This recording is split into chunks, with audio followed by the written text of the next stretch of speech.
Hello, everybody. Welcome to our Hangout. Welcome to Art Prof. We are a global art party. Time to get to work because I can't ever seem to find the time to make stuff, Jordan. How about you? Yeah, I have to force myself to make time. Like actually last night, I'll show you. I got back to doing some traditional head sketches right here. So this is my free time at 11:30 at night. I stayed up really, really late the other night working on the BFA Portfolios ebook. I stayed up till 1:30 and I don't remember ever feeling that bad after staying up late. I cannot do it. I swear, even 5 years ago, I can't do it anymore. Yeah, I can understand that. I mean, as I'm approaching my 30s, I'm seeing how things like that can happen. I'm like, maybe bed isn't so bad. Bed isn't so bad.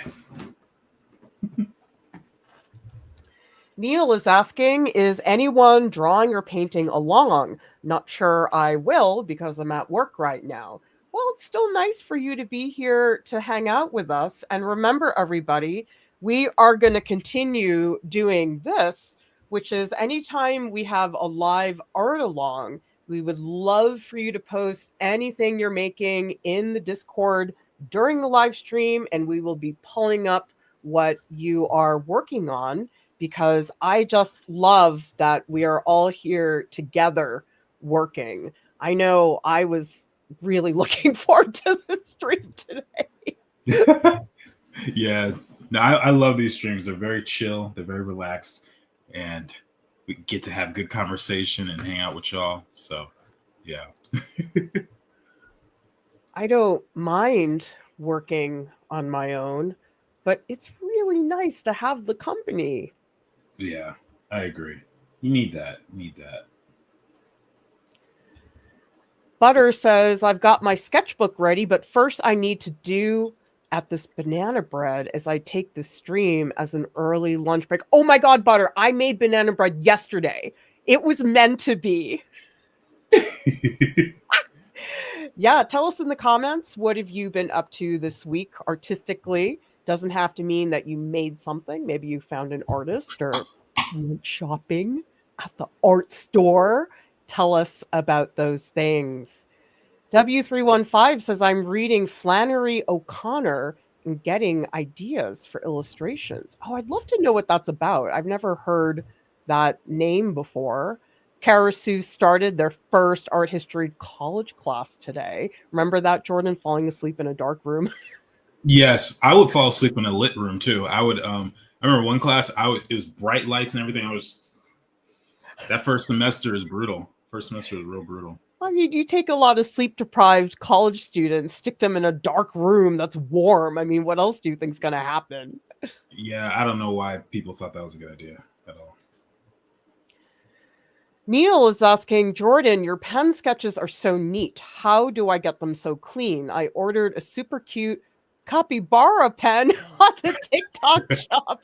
Can't wait to do pen sketches. That's fine. Oh, well, thank you, Neil. Well, first I'll just clarify, they're pencil sketches. They're just regular HB pencil. But I guess the only thing I can say is I try and be very careful with how I put lines down. So if I can give an example, since I have my Cintiq up, a lot of people will draw kind of like this, like a bunch of random strokes, and I try to keep it as smooth and clean and consistent as possible. So something like this, it makes it a lot smoother at the end of the day. So if I can do that on a greater scale or to a greater capacity in my drawings, that's usually how I get it to look cleaner. But how do you do it with digital, Jordan? Because I feel like it's harder with digital. Not really. Actually, No? it's easier because you can edit so much. You could always Command Z or Control Z something, and it just and it works. It works fine. So yeah, but when it's digital, I mean, you could You could zoom in a lot. You could rotate the canvas. It's actually a lot easier. There's my palette, everybody. We have mostly Michael Harding, but we do have Gamblin Cerulean Blue, Gamblin Alizarin Crimson, Gamblin Burnt Sienna. The Burnt Umber is from Michael Harding, which I'm discovering is now my favorite type of oil paint. I was going to try to get some more luminosity in the background with some brighter yellows. So here I'm taking, well, actually, that's cadmium red light from Gamblin with some titanium white from Michael Harding. And these are left over from the last few art-alongs. But I got a question for you, Jordan. Yeah. Certainly, it is a huge convenience to have that undo option. However, don't you find that people get really fixated on the undo thing to the point where it actually is more time consuming because they're undoing so much? Yes, that's 100% true. This is also why I don't recommend people learning how to draw digitally first. I think it's important that people learn how to draw traditionally and get really good at that. And then when you move to digital, the transition will be easier. It's much harder to be good at digital and then transition to traditional, expect to be just as good. Usually with the traditional going to digital, it's just a matter of learning the tool and getting used to like the feel of things. But it's usually not like teaching someone how to draw, because if I'm drawing on like the head sketches I just showed you guys, that's only 2 inches big. It's only this big, but I can't zoom in and get real close on the details. But with digital, I can. So you can end up crippling yourself, unfortunately, if you're not careful. So I would just be very aware of that. I feel like for me, it would be such a distraction because it's such a temptation to want to erase everything you do, especially if you're not feeling super confident about your skills. Mm-hmm. Yeah, it could definitely become an issue. So, yeah, so I recommend just being aware that can happen. And it happens to me. Like, even though I know this information, I'm sharing it with you guys, I'm fully capable of falling into that trap too. Remember, everybody, if you have a question for us, please type question in all caps. We'll make it easier for us to find your question during the stream. I think you're the best example, Jordan, of pushing traditional media. When you hear that from a digital artist, that has depth, because if I say it, it's like, well, of course, that's all you do. Of course you think it's important. But I think when you hear it from somebody who is working digitally most of the time, that's pretty compelling, if you ask me. Oh, well, thank you. Well, yeah, I mean, it makes sense. I think digital is a tool, and it's meant to make things easier on you, but it doesn't replace the fundamentals. Like, just because you suddenly have access to a million or 60 million colors digitally than you would have in your regular paint palette doesn't mean you know how to use color any better. Or just because you know how to zoom in doesn't mean that those fine details that you're going to make are going to look good. So I think it's a lot of it is just mindset and just being aware that certain things are not going to make up for a lack of traditional understanding. You told me that you're trying to do a reset with fundamentals. I'd love to hear how you arrived at that decision, because I think a lot of people would say, well, like me, I'd say, Jordan, you have so much training, so much practice. Why the need? Because I think fundamentals, people associate that with, okay, if you're a beginner, you should learn it. But here you are, you have so much experience, and yet you're still feeling that need. Yeah. So yeah, this is part of the conversation we had before the stream, but basically I've lately felt very stunted in my work. I feel like I've hit a certain plateau where unless I change something, my skills will not improve significantly. And I think I certainly don't think I'm a terrible artist, but there's a lot of things that I either neglected or have not put as much emphasis on in some way. And it's hard. It's very hard to be a well-rounded artist when you have these holes in your skill set. So for me, I've had to think, okay, what is it that I'm struggling with, and what can I do to improve that? So right now, even what you guys are seeing me do is a master copy of this Arcane painting. So this is a background for one of the scenes, and I'm just looking at it. I'm trying to match the color palette by just as if it was traditional. Like, instead of color picking, I'm just like, I'm putting a swatch down and going like, okay, what color can I adjust? It doesn't need to be darker. It doesn't need to be like a different hue entirely. Like, I'm trying to figure all these things out. And hopefully in the next couple of, weeks or months or whatever, my skills will improve significantly. That's interesting, because I think I spend so much time teaching that I just don't feel like going back to the basics myself. I know that's such a silly excuse, but I don't know. Maybe it's just a time thing. I suppose if I had all the time in the world, I would make time to do that, but it's just too busy for me. Yeah, I mean, it's definitely it's not my favorite position to be in, I'll be honest, and there is certainly a boringness factor to it, but at the same time, every time I give advice on Art Prof about something, it's like, people are like, how do I advance forward? I usually tell them the same advice, like, focus on the fundamentals. It's like, if you're going to play basketball and you're struggling with dribbling, then maybe practicing the fundamentals of how to dribble a ball or how to shoot a ball. Like, all these things, we tend to overcomplicate them. It's really, all the same stuff. You think about perspective, anatomy, color, proportion, value, volume, that type of stuff. Those are really all that you need. And we tend to neglect it because we want to get to the cool, sexy stuff, which oftentimes, relies on these things. And if you don't master that, it's going to be really hard to advance, in my opinion. Let's see what's happening in the chat. Thank you all for joining us. I hope you were enjoying the art-alongs. We've been making some adjustments in our content, which I think is just always necessary. I think anytime you produce content online, you can't just say, I have it figured out, we're going to do this from now on, because social media is just always changing. And I did release, I think I did this morning.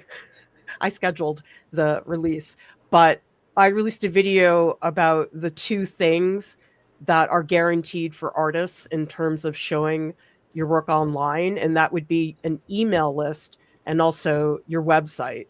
And in the video, I walk back a little on some of the suggestions I've made in the past with people, because there's just so much upheaval right now. The TikTok ban, Meta has started doing all kinds of things that I'm not going to get into, but I think a lot of people are revisiting how they want to use social media, if they do at all. Shorty Angel has been working between music and ballet. Music, ballet, and collage? That's a really cool combination. I like that, Shorty Angel. Katie says, I've been working in my sketchbook. I will sketch with you guys this afternoon. Hello from Ireland. I just watched that film with Liam Neeson, Michael Collins, and it's fascinating history. I mean, I don't know anything about the history of Ireland, and that was a really cool film. And I really enjoy trivia when it comes to movies. And so oftentimes after I watch a nonfiction film, I'll look up all the stuff, and I really enjoy that part of it. Remember, everybody, if you are working with us during the stream, we really like it when you can hang out with us in the Art-alongs channel.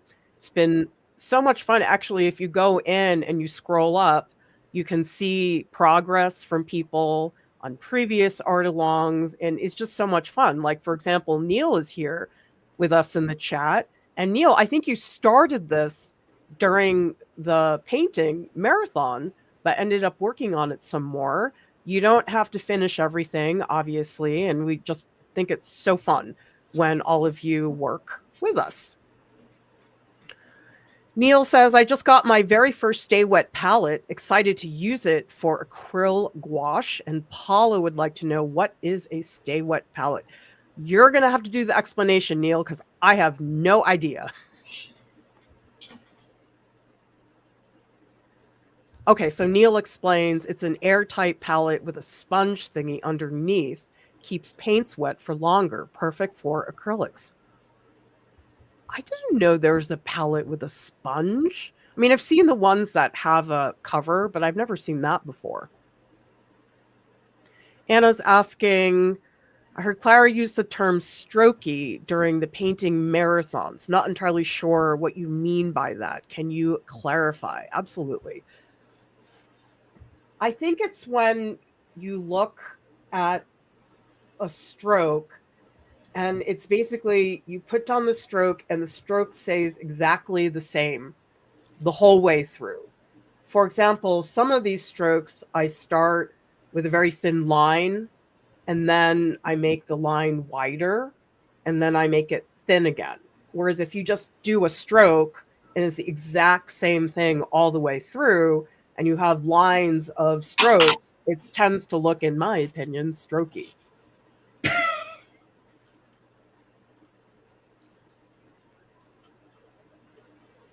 Karasu says, do either of you know anything about School of the Art Institute of Chicago? I'm thinking of doing their bachelor's in studio program. I don't know a lot about that school. I did do the pre-college program a million years ago in the 90s, and it's actually a really cool environment because the school is directly across the street from the Art Institute of Chicago, which is an incredible museum. And I remember loving that part of the campus, that it was so close.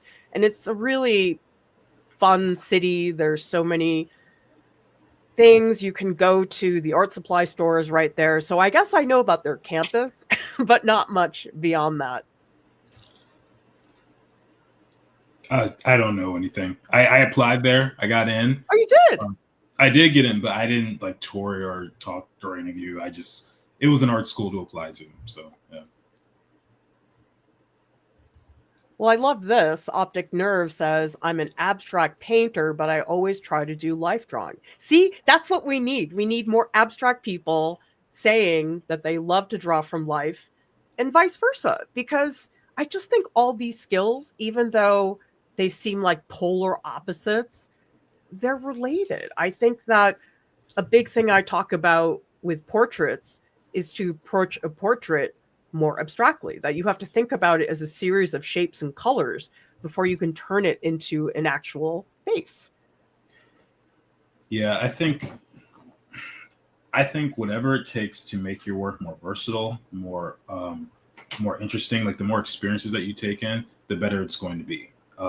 It's just like life. If you have one subject that you're dive super deep into, you may be good at that one thing, but you may not be the best conversationalist when it comes to other subjects. So that's how I feel about art.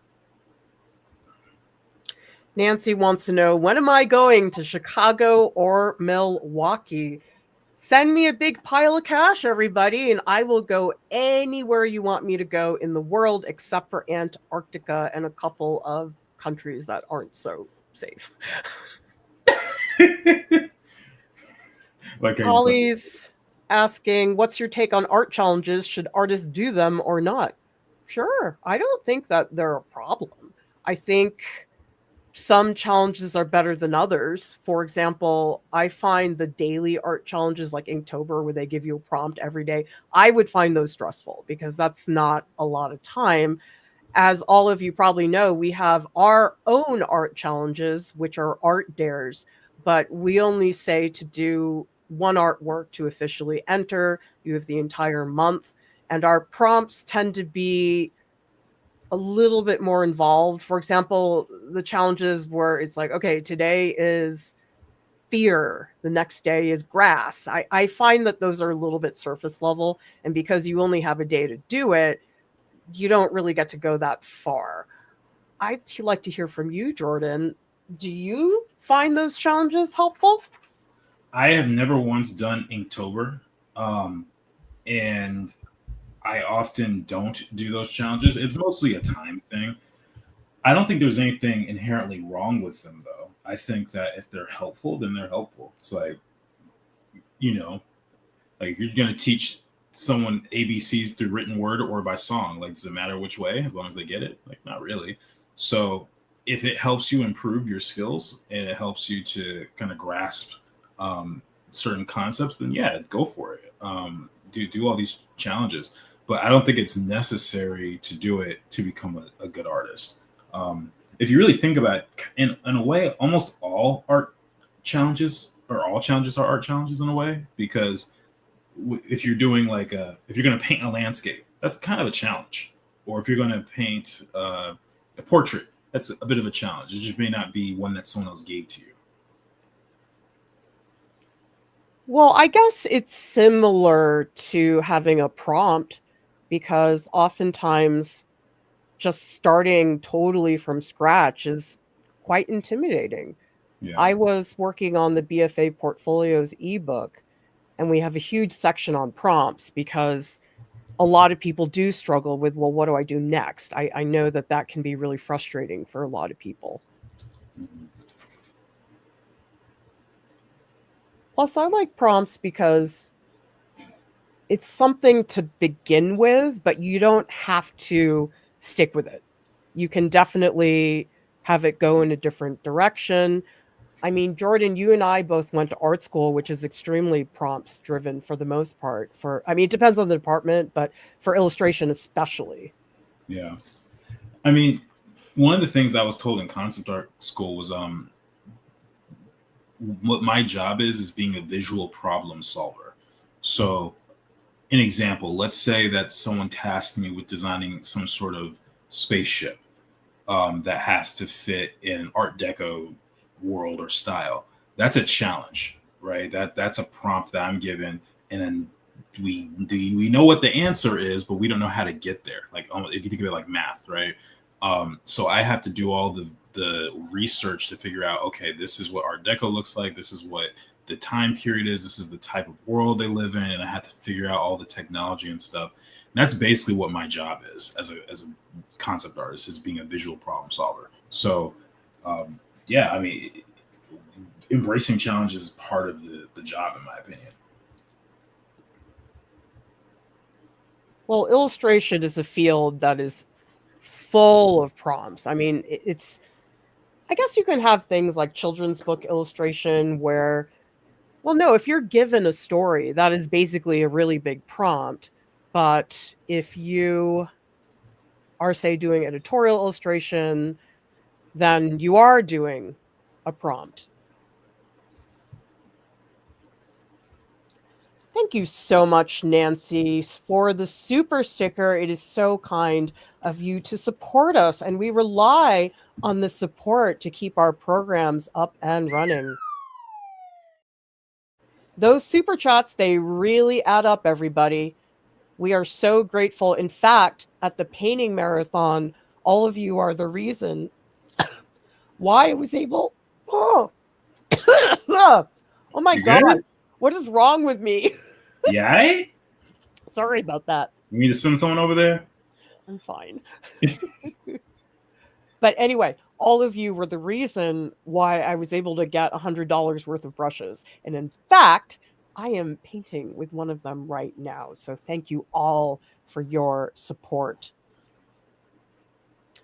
Question here from Lisa. I'm thinking about trying out art club, but skill-wise beginner. I'm not sure I'd get the most out of it now. When in the learning process do you think critique and mentoring becomes useful? I'll let you answer first, Jordan. So I think it's better to answer this second question first. When in the learning process do you think critique and mentoring becomes useful? Anytime, at the beginning or throughout your mastery. Like, I often use metaphors or different examples when it comes to this stuff. So hopefully this one will fit. If you're talking about something like swimming, it's probably good to get a teacher like immediately so you don't drown. You know, you don't want to jump in the water, just be like, I'm gonna figure it out as I go. Like, no, it's probably not good. Not doing that. Obviously, when it comes to learning art, it's not quite the same usually. But there are some art styles that are pretty dangerous, like glass blowing. Like, I wouldn't just walk into a glass blowing studio and expect to know how to not hurt myself, or a carpentry studio with all the saws and everything.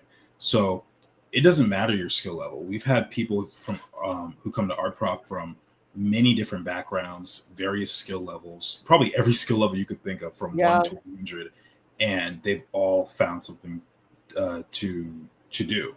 And so if this is something that is a concern of yours for being a beginner, I would say don't worry about that. Come on and just enjoy the time getting to learn with everyone else.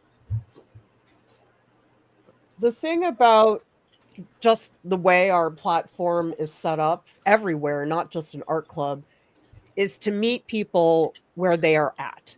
Because when you teach online to a global audience, most people are beginners. That's, I would say, probably the bigger portion of our audience. I mean, certainly we have people who are very experienced, have had careers as artists, things like that. But there are so many beginners in our Discord and art club. And the bigger reason why I would say it's good to get feedback now is there's so much bad advice online. And I find so much when people come to us, they've been getting all of the wrong information, and it takes time for me to get them to unlearn some of those bad habits. If you join sooner, you're less likely for that to be the case. That happens all the time, where people come in and they say, well, isn't this the correct way? And I'm like, well, it's one way, but it's not the correct way necessarily, because there is no correct way. That's what I think is most valuable about Art Club, is that you get that advice. And also, Jordan, maybe you want to say a little something about the voice sessions and how those work, the ones with staff. You talking about the art party or the open studio? Yeah. What are the voice sessions like in Art Club? Yeah, so the art parties, they're basically sessions where you guys come in and you ask us any question that you want, whether it's business related, whether it's art related. Sometimes people tell us half their life story in order to explain what it is that they're doing, which we don't mind. Like, sometimes the project just has a really deep meaning to it, and we're here to be a resource for you guys. So. And I think the great thing about Art Prof that you don't see on many platforms, or maybe any platform, is that the skill set is so diverse from each of the members. So we all have really unique and different perspectives. And some people, and if we don't know, we'll probably go yeah, I think Lauren might be better for that, or I think Clara might be better for this one. But we're all in the learning process, and none of us put ourselves in a position where we're we are, superior to you guys just because we're on YouTube. Right? It's not like that. So our goal is to make you guys feel comfortable and confident in the work that you are creating. That's a great question. And same thing goes with the workshops. Sometimes in a workshop, I have people who are super experienced and maybe they want to brush up on their skills. But we also have people who are like, I've never painted with watercolor before, and here I am in a painting with watercolor workshop. And that's okay too. We keep the workshops very small for that reason. I mean, if I had 30 beginners in one class, I don't know how I managed that. And Art Club is a smaller group. I mean, I looked the other day and I was like, oh my God, we have 13,000 people in the Discord. I'm a little bit happy that not all of them are active all the time, because I think I would die if that were the case. But that's always something that's been important to me, is that when we deliver content, we give people a lot of options. So, for example, we will oftentimes have written articles on the website. We will have a 1-minute short. We'll have a playlist, maybe one that's 45 minutes long. And that's really to accommodate all the different learning styles, because some people like videos better. Other people like a written article. I think I grew up in the video generation, so that's always the best way for me. I'd always rather read something. How many here of you, if you have a choice, watch a video or read an article, which one would you prefer? Because I always prefer the article. I guess that's just like a Gen X thing. Man, I don't know. 'Cause, I mean, I like both. So, I like reading and I like watching, but there are times where just watching things makes it so much easier. Like I was trying to learn some perspective stuff or like teach myself, and there was a guy who explained a really difficult concept in like 3 minutes, and I was like, oh my gosh, like this makes so much sense seeing it now. Like the video was very well made. It's I'm like, that's the kind of stuff I need.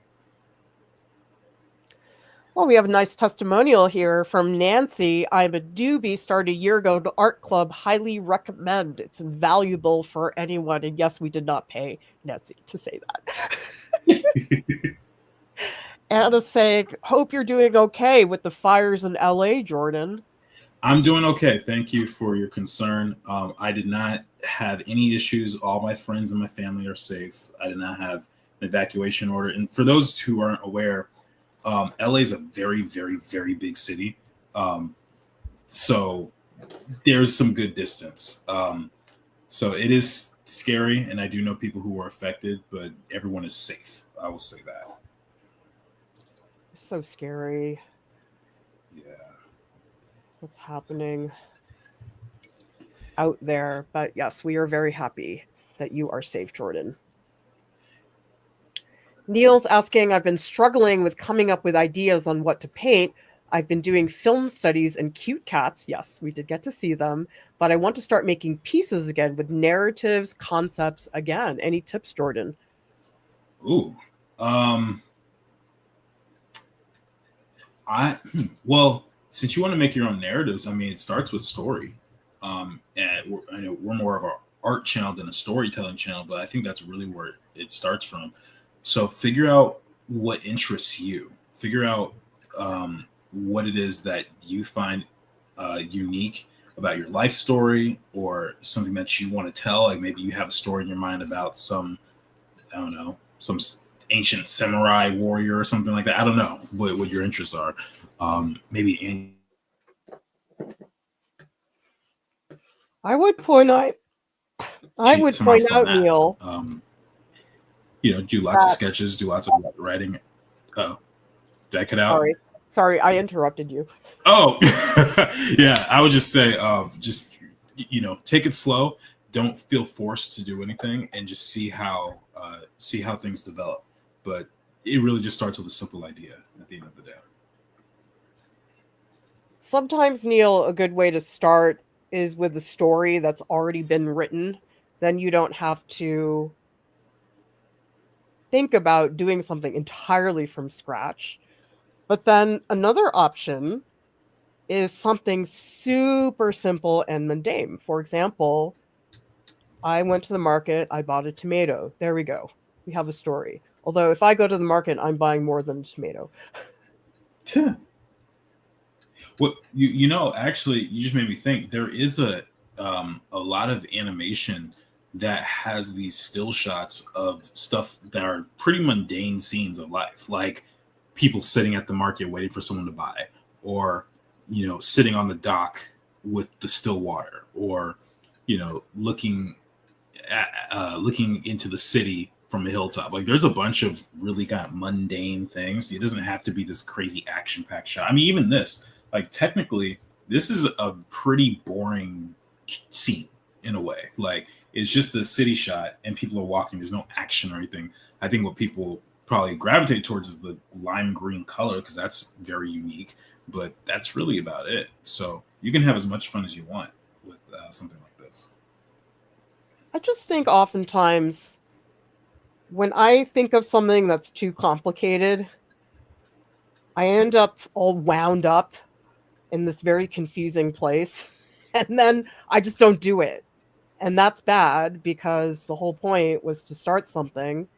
And if the thing you're doing is super complicated to the point where you feel a little paralyzed in terms of how to go about it, that is not good. Yeah. Yeah, paralyzation is horrible. I totally know that place. I want to point out my palette. I'm sorry I don't have a, third camera to put on top of it. That will be my next text challenge. But right now, I'm trying to mix up multiple highlight colors. This one is cadmium yellow light, although I got a little bit of cerulean blue, so it's a little bit muddy right now. This color in the middle, which is a little bit more gray, is a combination of this color with this color. But the thing is, this color, I was trying to make a really mild blue, but the cerulean blue and the gamblin is so strong that it ended up being far too blue. And so then I took this one and I added white to get that color. So you can see there's a lot of trial and error with the colors, getting them to where you want them to be. But the point is that now when I'm doing highlights, I've got 1, 2, 3, 4 different mixtures I can bounce between. And even between these, I can mix with my brush a little bit. So I might take a little bit of this, make a little mixture here, add a little bit of that. But this is my foundation. Now I don't have to stop and mix a color because I've got 4 I can work with. It's a lot easier to do that. And I will take a photo of that and put it in the Discord so you can all see my dorky mixtures. Hopefully it's helpful to all of you to see that, because I could talk about this all day. Looks like we also have some activity in the Discord. Let's pull up and see what people are making.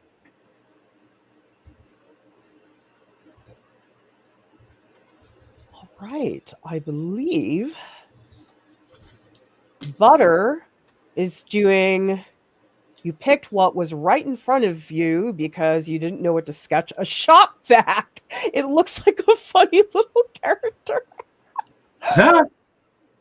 He looks like he'd be friends with Wally. Butter. I mean, that prompt really works. Draw. Love the little tubes. Those are really fun. We also have Paint Aliano working on some thumbnails and studies for the workshop on Saturday. Yes, the workshop we are doing on Saturday is the Flowers and Plants workshop in watercolor. And there are, I believe, 2 spots left in this workshop. If you want to get in on it, you need to make sure that you register by this Thursday. But I love these little leaves. I mean, Jordan, isn't this so cute the way they have so many different shapes and sizes? Yeah, I love that because that's usually what makes a strong design, having variation. So the fact that you have different sizes, different colors, different ways that you're allowing the paint to work is really, really nice. Remember, everybody, you can post into the Discord anything you are working on right now during the art along. Lauren is a visual learner. Seeing something on video is helpful, but then reading after helps me to really grasp things. Yes, we can't always do it, but I do really try to have multiple versions of a topic. And the best way to see that is on our website, where we have a lot of information, especially written articles that are not available on YouTube. Alexander, watch. Need to see people in the process. I guess when I'm trying to find one dumb thing in Photoshop, I just want to find that one thing. I don't want to watch a 45-minute tutorial. I think it depends on what you're doing. Mm-hmm. Makes sense. Lauren says, I think feedback is amazingly helpful for learning. Often getting no feedback can lead to learning a less helpful skill. Feedback helps you see all the opportunities for your next step.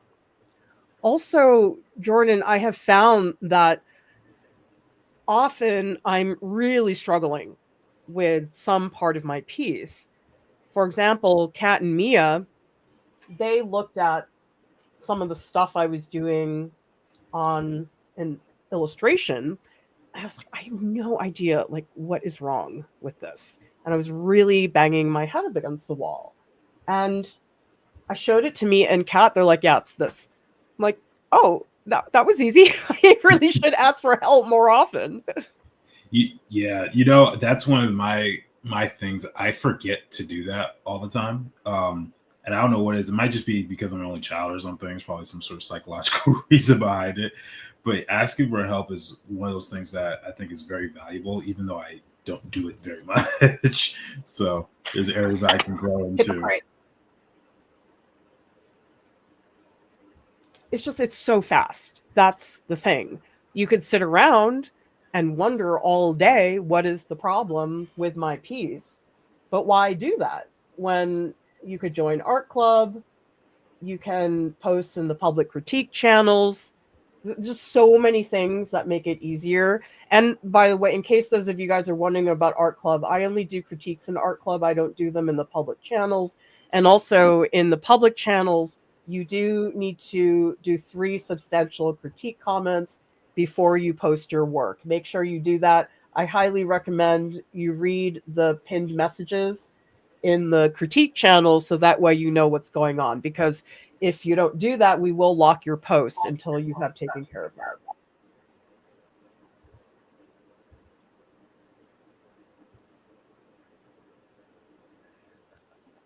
We also have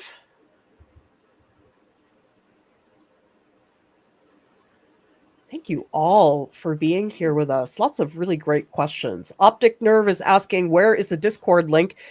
Everything is in the video description. Just go down there. You'll find the invite link. And we also have a page on our website that explains how to join for people who don't have experience with Discord.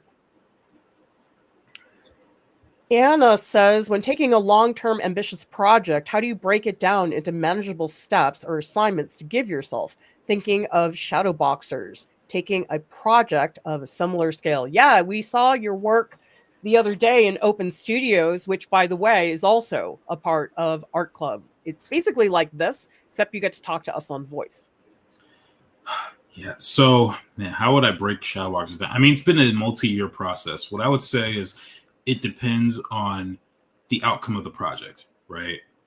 So if you're doing a long form story like what Shadow Boxers is, then that's going to inform a lot of decisions you make. One thing I could say when it comes to story, personally for me, I don't like when stories do retcons, which basically means like removing some sort of fact of lore at some point in the past. Like, oh, I thought this was established, but then they just change it midway through. So one way that I've realized is really helpful for fixing that is almost write your story backwards. Like figure out your end first and then figure out how you work up to it. You know, like if I say I want a lasagna, what ingredient, and then you work backwards. What ingredients do I need to make a lasagna? I would need some sort of, pasta sauce, like a tomato sauce. I would need some sort of noodle. I would need some sort of cheese, that sort of thing.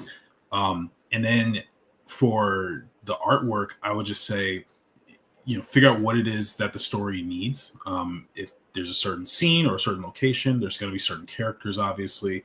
There's a certain world that you would need to build, and just go step by step from there. And it's really kind of if you need, like, you'll know when you need it because it creates a problem for you. You're kind of missing something. You're like, this character doesn't make sense. I need to give them something that would allow this to make more sense.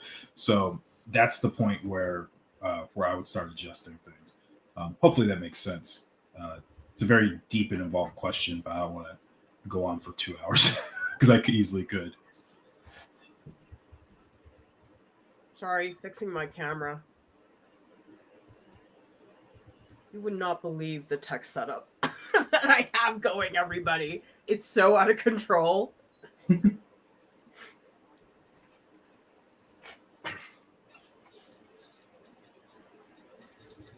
Trent, who is a moderator in our Discord, he was watching some of the marathon and said to me, I was very impressed with the tech setup.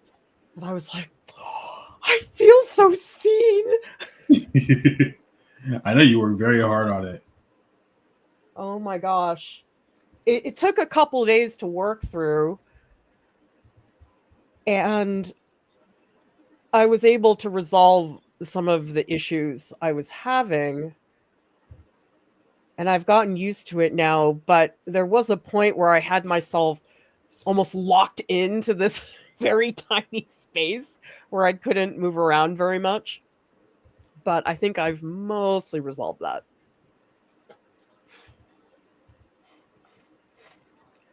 Tolly's asking, what do you think of Discord as a social media platform in the case of the TikTok ban or not? Oh, real quick, W315, the channel to post in is Art Alongs. It's under live streams. Just scroll up and down and you'll find it. Okay. Discord as a social media platform. It's not quite the same thing as, say, Instagram and TikTok, because people really have to decide to join. And I think it's different because when people join a Discord, it's so you want to be part of a group. And Instagram is not like that. Instagram is like, oh, okay, it's something I see, I subscribe to it. But people oftentimes use Instagram to read things, but they're not really there always to interact. Some people do, for sure. But the Discord, I think you're joining a community. That's the difference. It's not the same thing as just following somebody on Instagram. People who like us a little bit probably won't join, but those of you who really like us will join. I mean, it's really for people who really, really like you. And Jordan, I think that's a big difference. Somebody who's like, oh yeah, I saw a reel, great. But for somebody to make the decision to join your Discord is a very different thing. Oh yeah, there's a whole investment when you're joining a community like that. Where Instagram, while it's you can obviously follow people, it's more passive. It's more like occasionally you might think of the page and go like, oh, let me check out so and so. But when you're part of a Discord community, that's what it's for. The whole purpose of it is for you to get connected with people who either created the community or are a part of it in an attempt to just foster something bigger. So yeah, very different vibes, if you will. Also, in Discord, there's a real give and take. I mean, certainly you can come in and treat it as a me situation, but I just find if you do that, it's like bad etiquette, because I mean, we have very strict rules about things like self-promotion and what channel things go into, but it's to police that kind of behavior when people just come in and they just want to promote their own stuff. For example, you're not supposed to come in and promote your own Discord server. That's something that we've had in place for a long time that prevents people from not contributing to the community, because a lot of people will say, well, I'm not getting anything out of this Discord. Nobody's helping me. And I'm like, listen, you have to help other people too. Like, this is not just a one-way street. And I think that goes for any social media. Do you think, Jordan? I mean, it's beyond social media. I think that's just being a good person. Like I remember seeing, and I don't know how people run their households, but I have seen people who just don't allow their kid or don't have their kids do chores, for example. And it's like, what are they contributing? I mean, I know they're 8, but they could sweep, and maybe that's just how I grew up. But I think it's a communal effort, like the way that I've seen things, people always help, whether it's take out the trash or wash the dishes or cook the food or something. And no one wants to be a moocher. And so we're trying to discourage that behavior by preventing you guys from going like, hey, I joined this community purely to promote myself. Like, there's something kind of inherently selfish about that. And we have a whole channel for self-promotion where you can share your artwork and stuff like that. But yeah, I think it goes down to motive for a lot of these things. And you'll find if you are kind and supportive in the Discord, people will be really kind to you because you're seen as a contributing member who helps people with things. I mean, it really does go in that direction if you are kind. But it's okay if you don't want to do that. I mean, there's a lot of people who say, "Well, I don't have time to contribute to a community like that." I'm like, "That's fine. No problem. You don't have to do that." We have a lot of people who lurk, and that's actually my suggestion for a lot of people. If you're new to the Discord, join and just lurk. You don't have to participate. I think a lot of people feel intimidated by different communities, and that's fine. I promise we don't bite, and we do boot people really fast when they're jerks.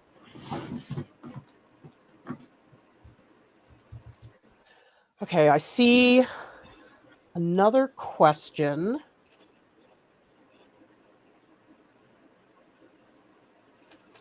George says, how does Art Club relate to Patreon support? Can Patreon count towards Art Club, or is it completely separate? I'm glad you asked because we actually recently restructured Art Club. Art Club used to be called our Patreon group, but now it is Art Club. So basically, to get a subscription to Art Club, you can do it through Patreon. We have the tier available. However, we are encouraging people to join Art Club via our Discord server shop.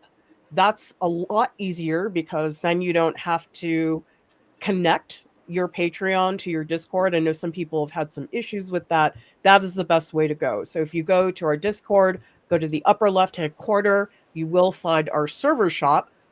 And there are two different tiers. Party, $30 a month, and Gala is $50 a month. And you get various things based on the tier. For example, Open Studios, Party gets 2 sessions a month, whereas Gala has unlimited. And you guys can check that out. You can always come to the Discord and ask questions. Neil says, what are some gears y'all recommend for content creators? I only have a phone right now. My laptop was broken, but I'm thinking of saving money for gear. Are you talking about tripods and stuff like that? If you can be more specific, Neil, we can follow up and let you know. Lisa is asking, I'd like to try drawing fast and slow on one drawing. Any suggestions on remembering to slow down? That is not a question I can answer, Lisa.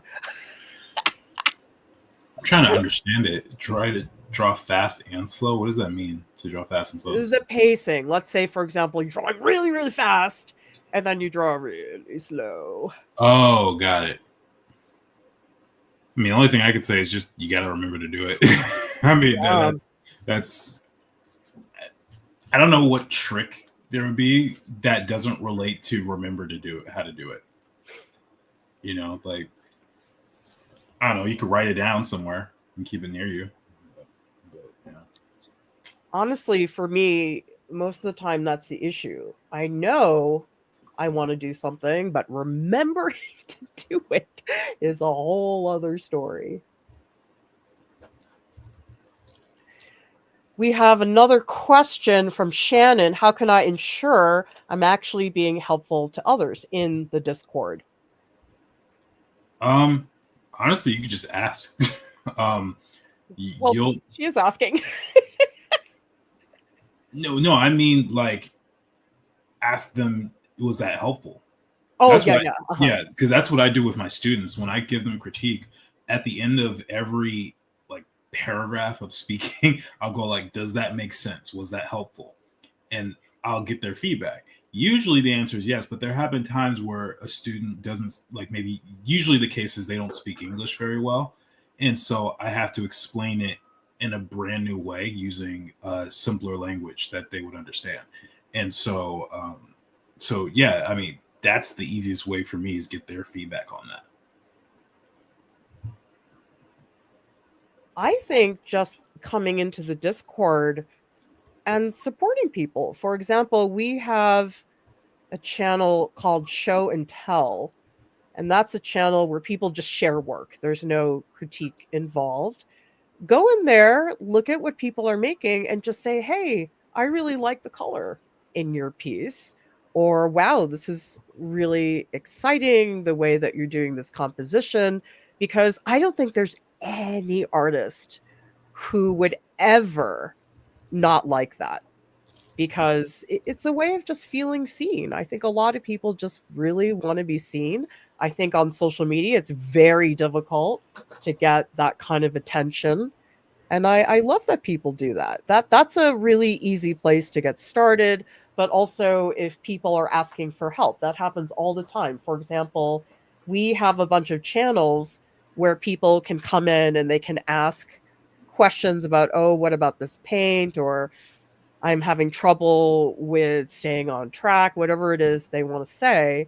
And if you come in and you say, yes, that's something that's challenging, maybe you could try this. There's lots of ways you can help. And of course, we're happy to help you find as many ways as you can, because I'm just so impressed. I mean, I know it's my community, ours, but I think you guys are awesome. I don't think there's any community. Well, again, I'm tooting my own horn, but a lot of online spaces are not known for people being kind and supportive of each other. And we're one of those few spaces. Yes, we do have a lot of rules, but it's to keep people in check, because a lot of people don't have a filter when it comes to what they say online. I actually have this theory that I won't say the more rules, the better it is, but I think the more structure that you have, usually people tend to be happier. Just in general, because it prevents, it's basically like guardrails. So that's why we have all these things, because we don't want people to feel left out. We don't want people to just say, hey, everyone look at my work, but I'm not going to contribute. Like there's a guardrail around that so other people don't feel left out. Lisa is drawing a guy across from me. Many folks bring blankets. Oh, I love how just cozy this arm looks, and beautiful range of colors. And also, does everybody see how the marks follow the roundness of the arm? It's not just coloring it in. I always think that's a great way to observe. Kind of Quinn reminds me. Rose Oh. reading Flannery O'Connor stories and sketching scenes. What do you think of this, Jordan? Ooh, I don't know anything about Flannery O'Connor, unfortunately, but no, this scene looks really, really cool. It's like an establishing shot, and it makes me want to know the interaction or the dynamic between these three characters. And I want to know what the character on the right has with them. Looks like some sort of briefcase or something, some sort of box. What is an establishing shot? What's an establishing shot? Yeah. Oh, an establishing shot it's basically what it sounds like. You're setting up a scene by putting everything in there and that needs to be known in order for it to make sense. So let's say that it usually happens at the beginning of a scene. So let's say that something takes place in a house. They might show a picture of or a shot of the house, and then you're in the interior of the house. And now, because it's basically saying like, okay, this is where we're setting you up. And they do that for everything. Next time you guys watch a movie, just try and see how that pattern plays out, because usually that's what happens. They'll go like, oh, this is in a hospital. This is in a park. This is in, a classroom. And they usually have something like that. Speaking of hospitals, maybe it's that scene in the beginning where Doctor Strange is being a jerk to the other surgeon. It could be. Or it could be the scene where after he crashed his car and is trying to get fixed up. Gosh, he's such a jerk, but it's kind of hot. He's a jerk. I can't deal with jerks like that. No, thank you. Well, not in real life, but in in real life? Oh, okay. I really like it when they get all upset. Except when Doctor Strange has a yucky beard. I don't like that, but the rest of it's fine. A yucky beard? Is that at the beginning of the movie? Or no, that's when he gets all upset because his hands are ruined from the car accident. Oh, yeah.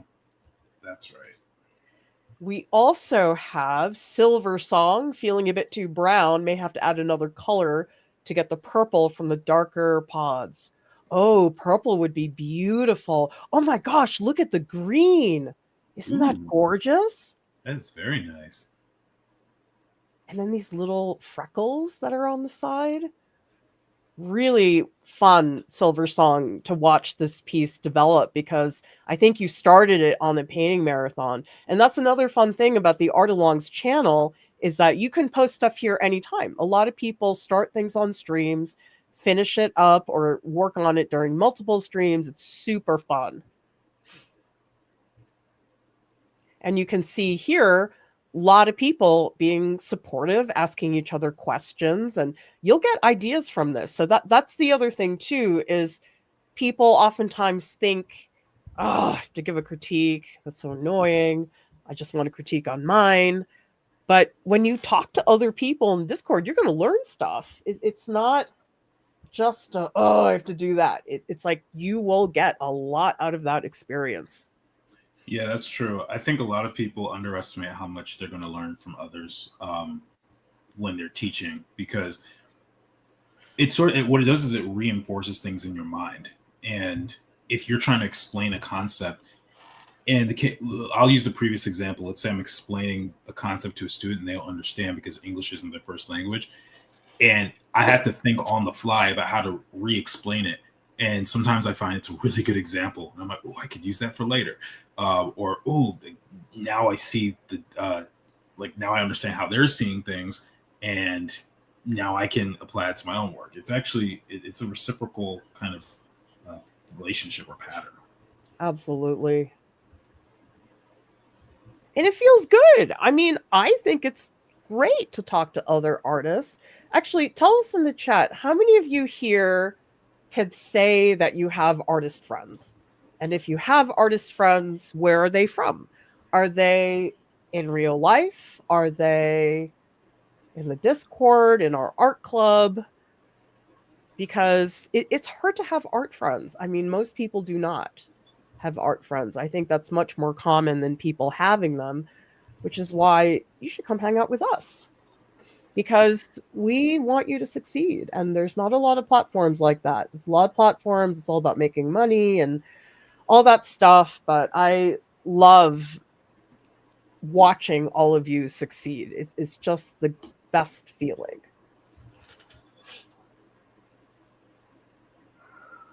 Courtney says, love the cloth blending Clara does, such subtle transitions. Yeah, a lot of you will see here that I'm putting down opaque areas of color, but then I'm going in with the rag and softening some of the transitions. I might pull out this mop brush at some point. This is a super, super soft brush. It's very, very good for blending. Probably get to that fairly soon.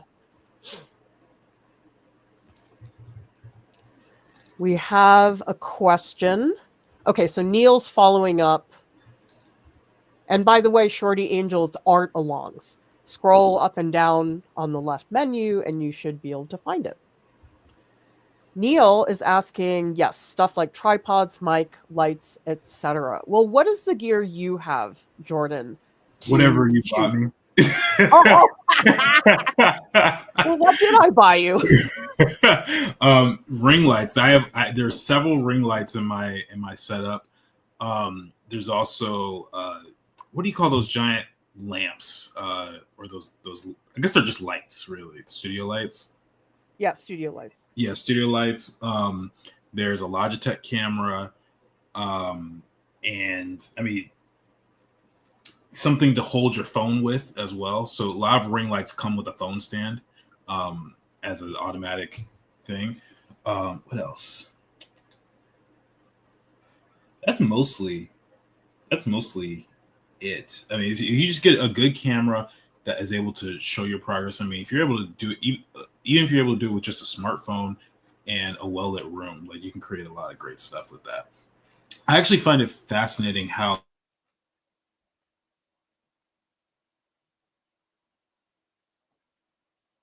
Did Jordan freeze, everybody? Maybe his internet froze, or maybe my internet froze. I'll text him. Tell me in the comments, did he freeze? You froze. Jordan's frozen. Okay, for once it's not me. Okay, he says he can hear. Maybe leave and come back. Okay. Most of the time, whenever stuff is going on, my assumption is that I'm the problem because I usually am. But lately, I've been having a couple circumstances where it has not been my fault. And that has been a refreshing change for me. Jordan is going to leave and come back. All right, let's see. Am I back? Yeah, you're back. Wonderful. Sorry about that. I don't know what happened. The internet just doesn't like me when I stream specifically. But I forgot what I was saying now, unfortunately. Someone have to remind me.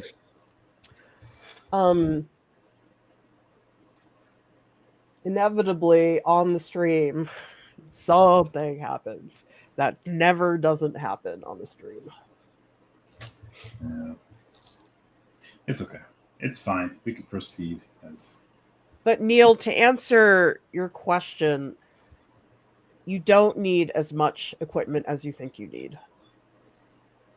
I really think you can go total bare bones, just your phone. I mean, it is nice to have a stand, but a lot of the times when I shoot on site, it's me and my phone. I did get 2 mics, which are fantastic. You probably don't need that because you're probably not interviewing people like I do.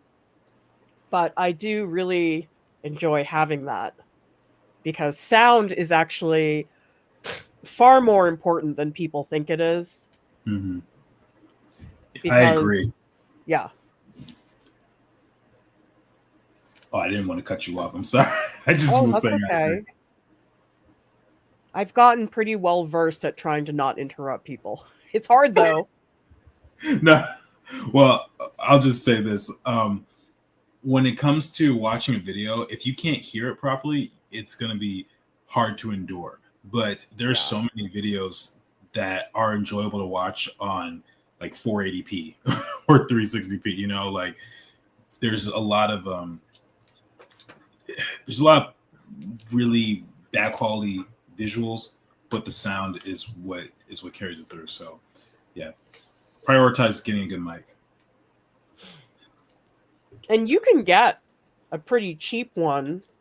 There's one that I bought for you, Jordan. It's just a little clip and it just goes into your phone. It's not the best mic. It's not very sturdy. So I've told the staff to be careful with it because I think I abused mine too much and ended up breaking it within a week. But that's because I was running around shooting things on site. But I did find that mic made a big difference. And I think it's like $15. I think it's on one of the staff Amazon wish lists. Go down to the video description. If you look up the wish list for the staff, you'll find that one mic. It's about $15. Yeah, that mic is actually very helpful. I clip it to my Bob Ross bobblehead so I can have him doing something. Shannon says, is fan art allowed in the Discord? Absolutely. The things that we do not allow, if you say, my friend made this drawing, I'm posting it. That's not allowed. Or if you are plagiarizing, let's say you post an artwork for critique that you have plagiarized, but you claim it as your own. That's not okay. We will definitely get on you for doing that.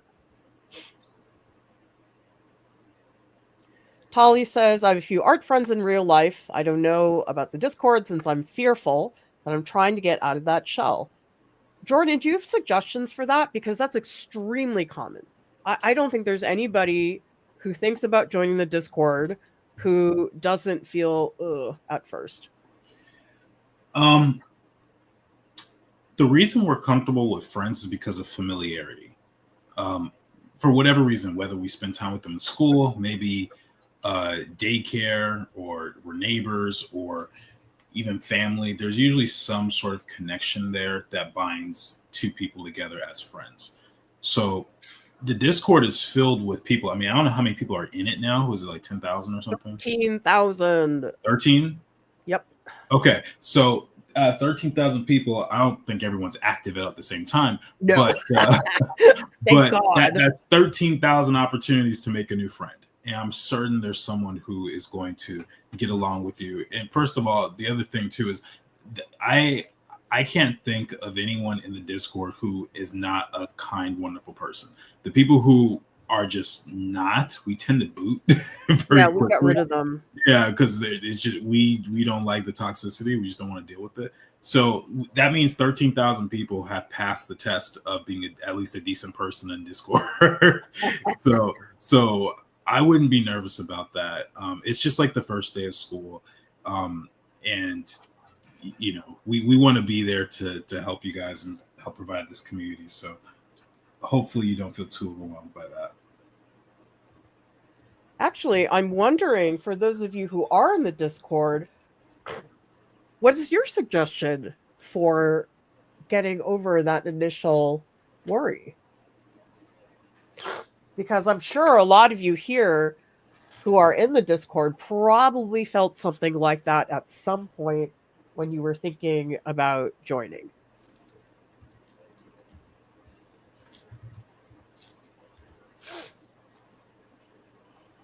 And by the way, everybody, if we miss your question, feel free to post it again. That has been known to happen. Okay, we have a question from Lisa, working on value studies. Could you please give me some names of masters to look into for value? George de la Tour is amazing because he does some very dramatic chiaroscuro. And let me type that for you into the chat, Lisa, so you have that. George de la Tour. And another one would be Caravaggio. If you want something that's more simple, because both of those artists are figurative, I would say Chardin has excellent still lifes. Also, any of the Dutch Vanitas painters. Could we say Gustave Doré? Go ahead. Gustave Doré. Gustave Doré. Oh, I love him. He's a printmaker. And I need to think of somebody more contemporary. Maybe, Via Selmans. Her work is extremely subtle, but she is a master of value. Oh, you know who else is great? Sean Tan. You know him, right? Nope. Oh, I thought you would have known him. He's one of the quintessential illustrators. He wrote that book, The Arrival. Have you seen that? Nope. This is news to me. Okay. And also Chris Van Allsburg. Some of you probably know Polar Express and Jumanji. Incredible pencil drawings. I can also make a suggestion to watch black and white films. Yes. It's like Citizen Kane is a really good one. There's a lot of great shots of just powerful black and white chiaroscuro. The old school Twilight Zone series from the 50s and 60s. Film noir. Yeah, film noir, that sort of stuff. What's a recent like black and white film that did really well? I'm trying to think. Can't think of anything right now, but any old film that's in black and white. Like The Artist or something from a few years ago? I didn't see it, but it is in black and white. Yeah. So anything like that I think is helpful.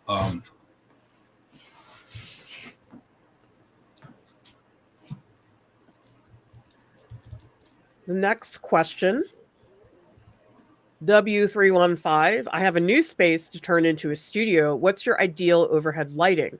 I'll have desk lamps, task lights too. Color temperature of 5000 K looks okay to me. What do you like?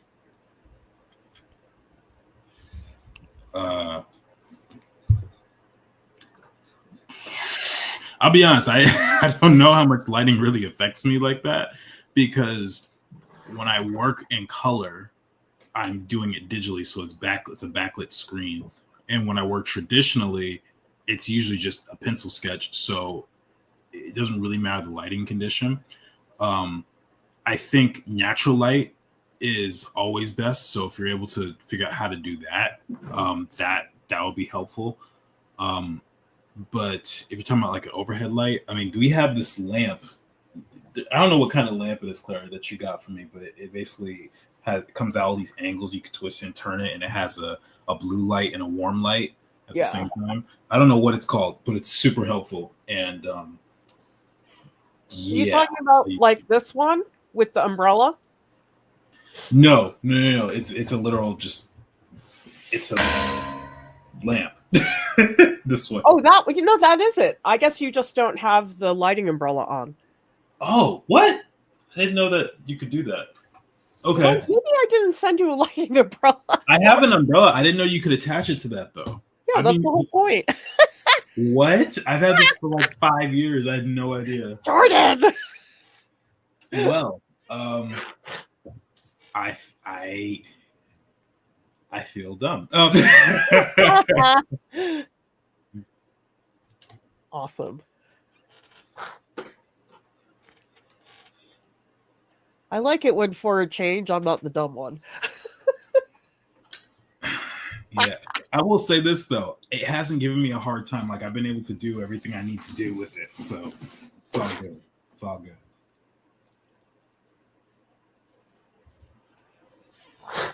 For those of you who are wondering, what I'm doing right now is you can see I've added all these highlights, and now I'm using the mop brush to blend some of them in, and I'm also using my rag because sometimes the blend is not quite what I want. So what it's doing is creating this cool glaze that's going on top of the various parts. I am loving this mop brush. I don't know why I never used it before. It's been sitting in my closet forever. And some of these I'm making not as pronounced because I don't want to do those like really bright parts until later when I feel a little bit more confident. Right now, the highlights are a little blunt for what I want eventually, but that's okay. Slow build up. I feel like I can finally work on this because during the painting marathon, none of the stuff dried fast enough. And that was hard because I depend a lot on these layers to make sure that things are moving along. But I'm just adding a couple touches down here. And again, I will blend those in a little bit.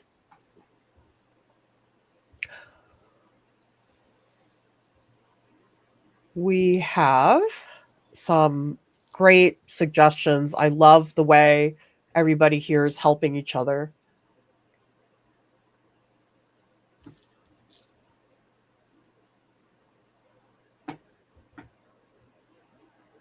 Pass says, everyone in the Discord is so nice and helpful.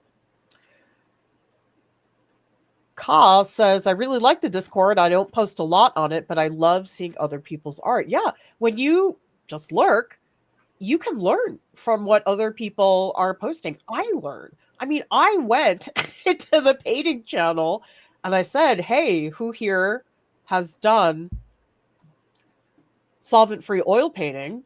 And I had several people come in and help me out with that. You can learn a lot about stuff in the Discord without participating at all. It's very freeing to think about. Yeah, like Anna says, I was hesitant about it too. I've had some nasty experiences with social media. Best thing to do is dive in. The Discord is unlike other socials, and I love it now. You know, that just made me think of something. I forget the name of the person who was concerned about joining our Discord, but a lot of the people who are in the stream are in the Discord already. So if you like this chat, you'll probably be cool in the Discord. Very good point.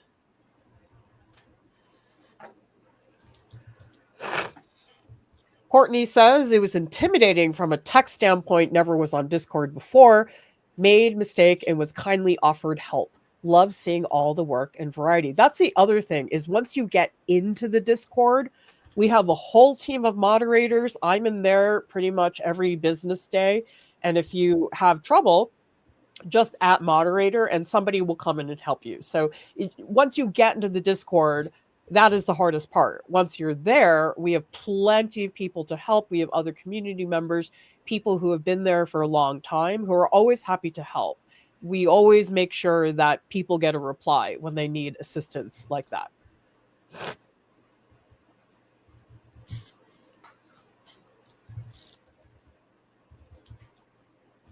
Yes, I want them to be juicy, Neil. Just getting started, though. There's a lot.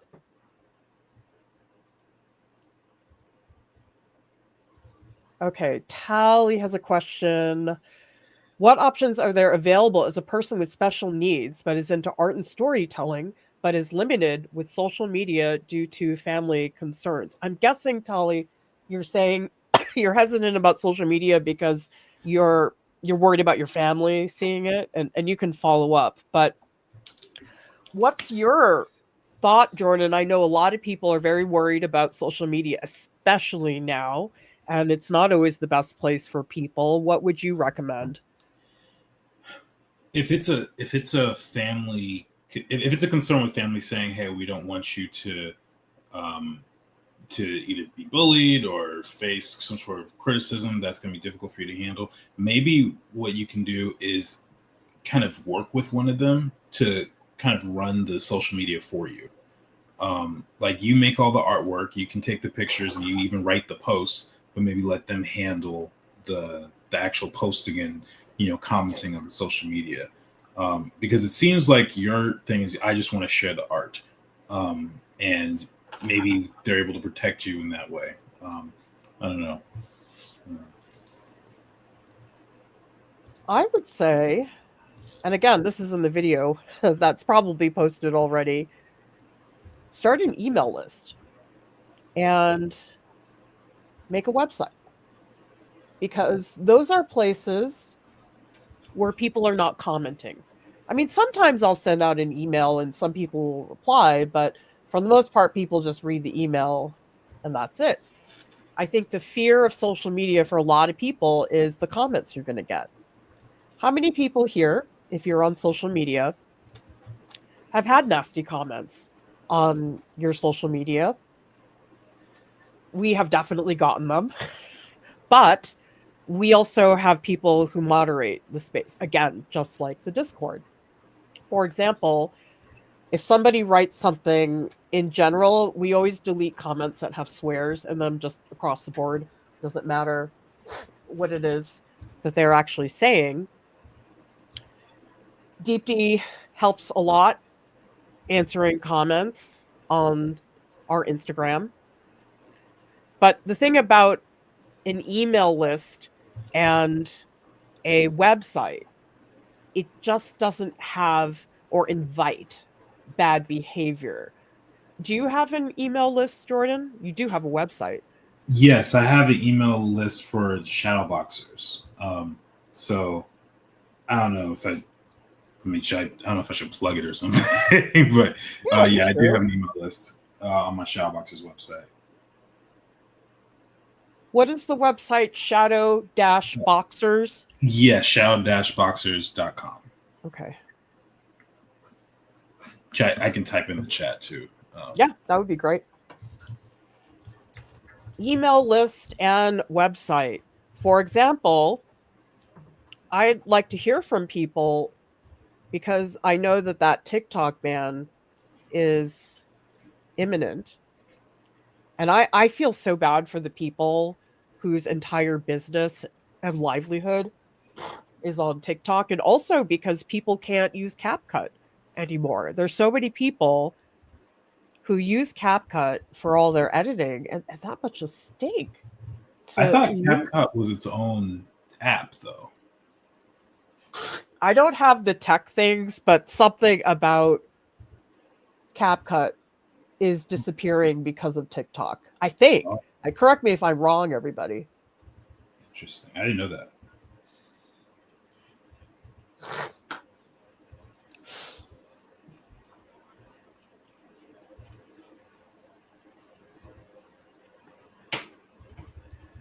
Lisa says, I feel special needs people can be targeted by bad folks. I know blind people are targeted in real life.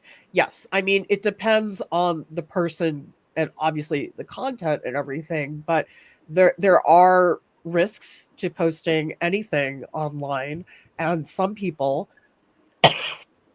even if you post nothing negative, they'll be mad at you. I mean, like I post stuff on Facebook just because we have the page. Who knows if we're going to stay there long term?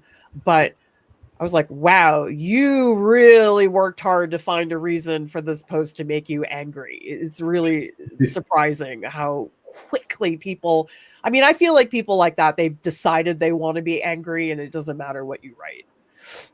Yeah, some people have made up their minds. Sort of like remember that last scene with him in Breaking Bad? He's like, he's already made up his mind 10 minutes ago.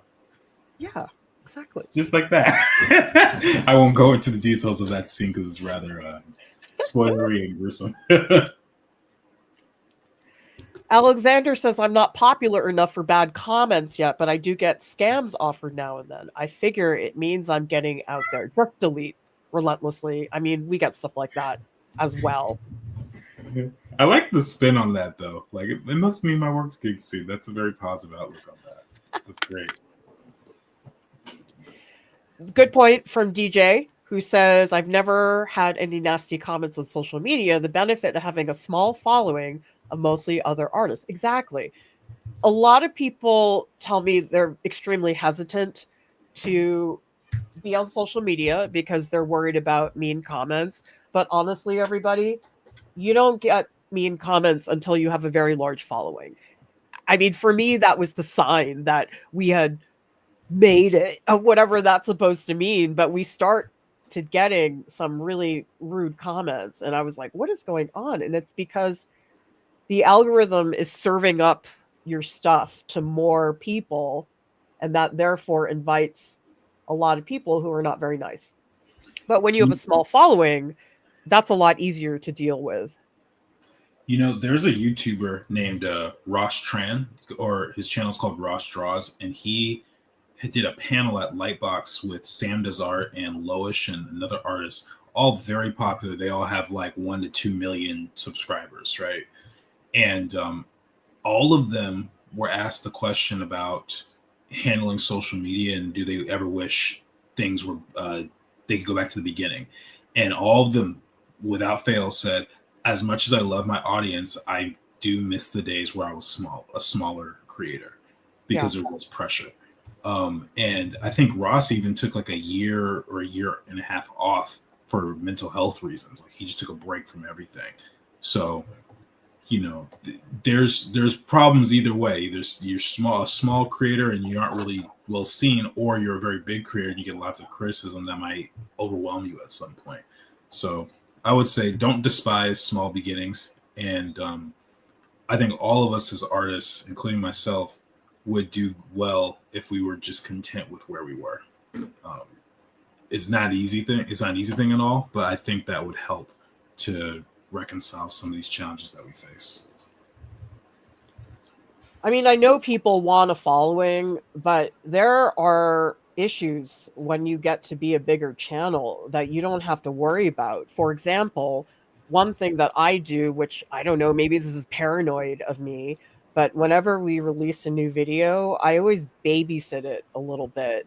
I keep an eye on it and see what's happening. And if I see all of a sudden a really toxic thing going on in the comments, I'll delete it, because we do get scrutiny. People will look at it and get really mad at me, which they've done on many occasions. Like Deepti and I did a video about Matisse at MoMA. People were so angry at us. And I realized in retrospect, it's because we did a really bad job of the video, and that we didn't explain why we felt the way we felt, because I dissed him a little bit and said, he's all right. But people were like, Matisse is a master of color, and how dare you say anything that, like, people were so mad. We had to delete the video because it was garnering a lot of really bad attention that we didn't want. And you get this degree of scrutiny when you have a big audience. We have to be careful about what we post. Whereas if you're a smaller creator, you have more flexibility. You can mess around a little and it's fine. Not a lot of people are going to see it. And I think that is one thing about being a smaller channel that is nice, having that leeway to do that.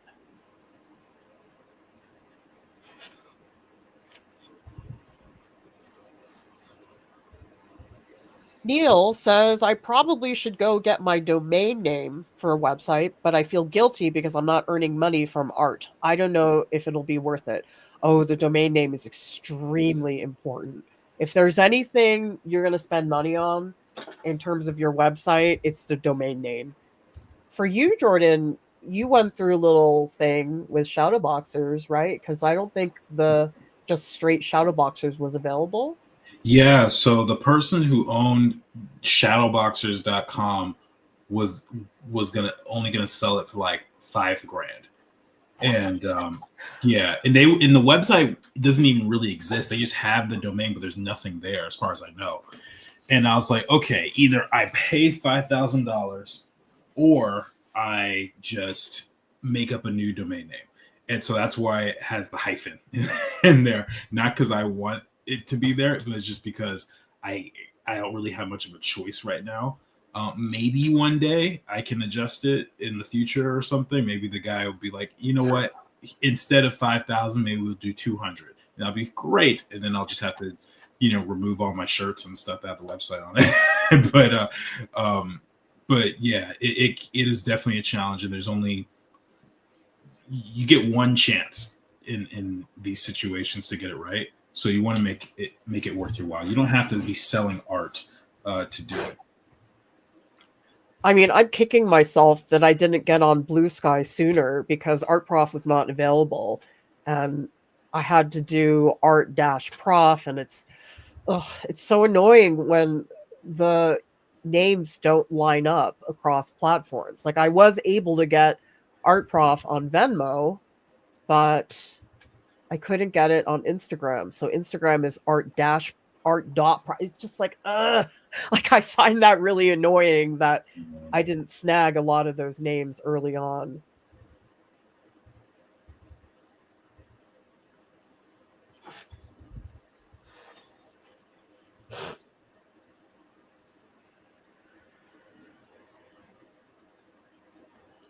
Uma's here. Uma is a mod, by the way. Uma recently joined and has been doing fantastic work in the Discord. Says, my first Discord experience, my hesitancy was not knowing when to cut in a conversation. Like, I enjoy classes where there's a topic to talk about and your attendance is expected at a certain time. Well, that's why we have our winter workshops, because that is a very structured environment where, okay, we're all doing digital painting together and it's very easy to stay on topic. But that's why, again, art club is easier because it's just a small group and you don't have to, I guess, have so many conversations going in different directions. That's what it is like in the general chat. But that's, again, why we have multiple channels to keep the focus to be a little bit more clear.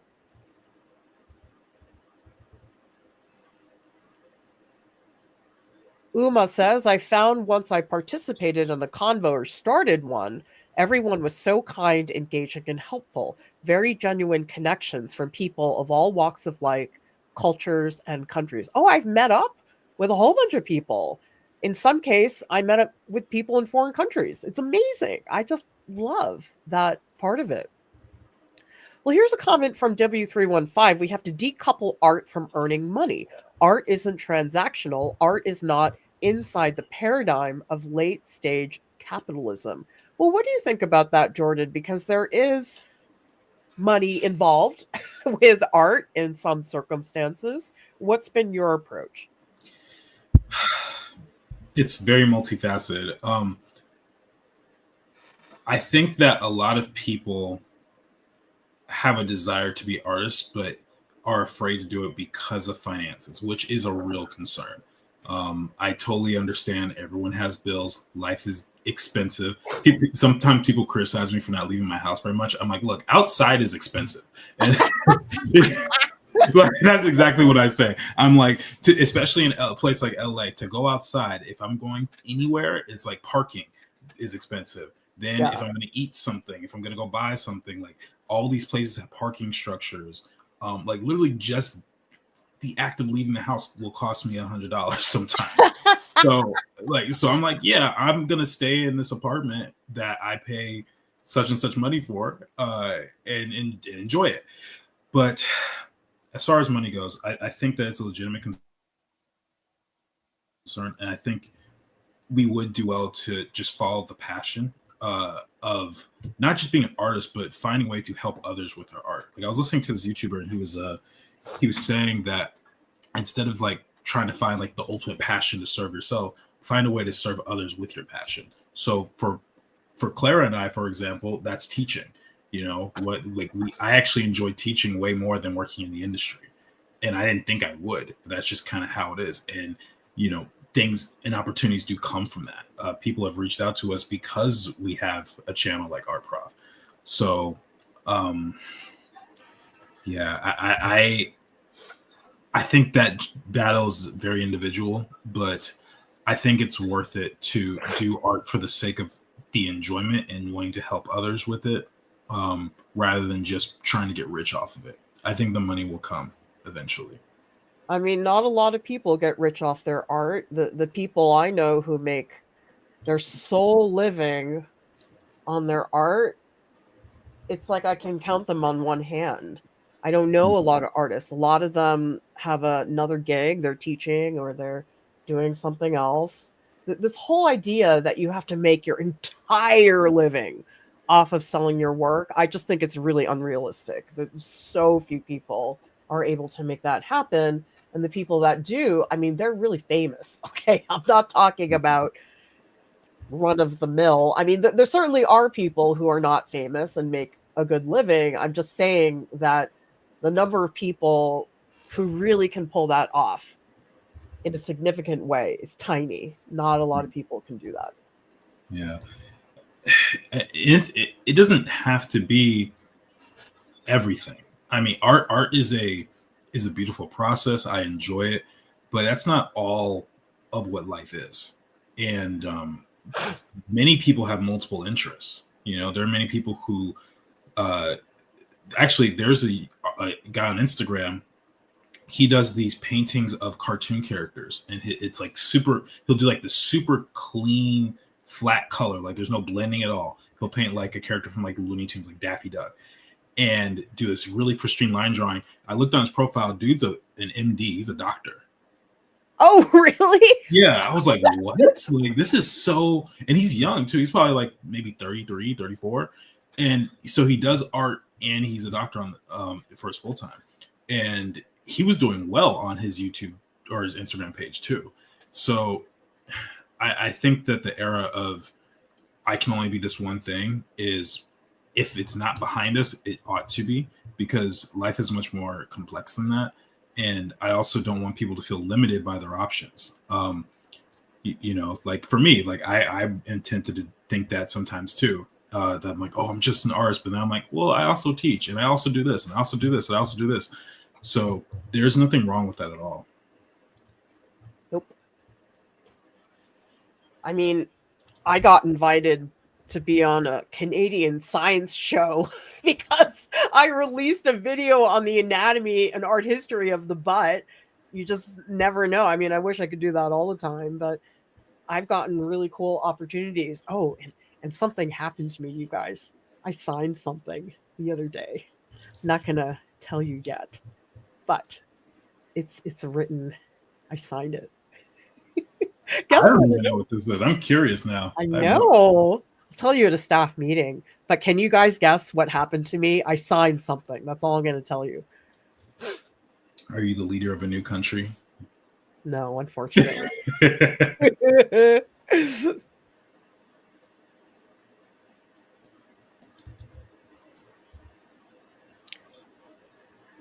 Here we have question about shadow boxers. If you were younger again, how would you start shadow boxers if you had the resources now, especially if you wanted an audience for your work? How would I do it differently? I mean, the only thing that I wish is that I had the skills to do it sooner. So I wish I would have been invested in writing a lot sooner than I was.